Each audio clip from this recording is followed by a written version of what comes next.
சில காரியங்கள் இங்க இருக்கிற வாலிப தம்பியா இருக்கலாம், தங்கச்சியா இருக்கலாம். சில வாலிப தம்பி உன்னுடைய இருதயத்துக்குள்ள பலவிதமான ஆசைகள் ஒருவேளை ஓடிட்டே இருக்கலாம்.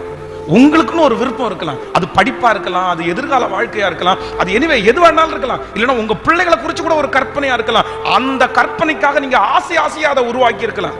உங்க பிள்ளைய ஆரம்பத்திலிருந்து பிறக்கும் போதே, அவனை படிக்க வைக்கும் போதே, அவனை ஸ்கூல்ல கொண்டு விடும் போதே, நீங்க இந்த மாதிரி இப்படிதான் நீ ஆக போற, இப்படிதான் ஆக போற அப்படின்ற நிறைய கற்பனையை வளர்த்து அந்த கற்பனைகள் எல்லாம் இன்னைக்கு ஒருவேளை உடைஞ்சு போயிருக்கலாம்.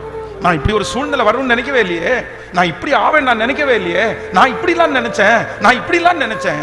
ஆனா நீங்க ஒண்ணு மட்டும் நினைச்சுக்குங்க, உங்க விருப்பப்படி நடக்காம இருக்கலாம், உங்க ஆசைப்படி நடக்காம இருக்கலாம்.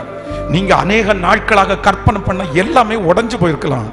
ஆனா ஒண்ணு மட்டும், அவருக்காக நீங்க அதை விட்டு கொடுத்ததுனால, அவருக்காக நீங்க இழந்ததுனால கண்டிப்பா நீங்க வெட்கப்பட்டு மட்டும் போக மாட்டீங்க.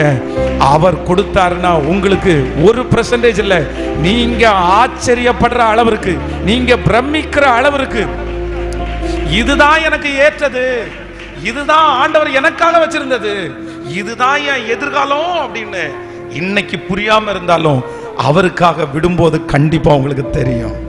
அல்லேலூயா.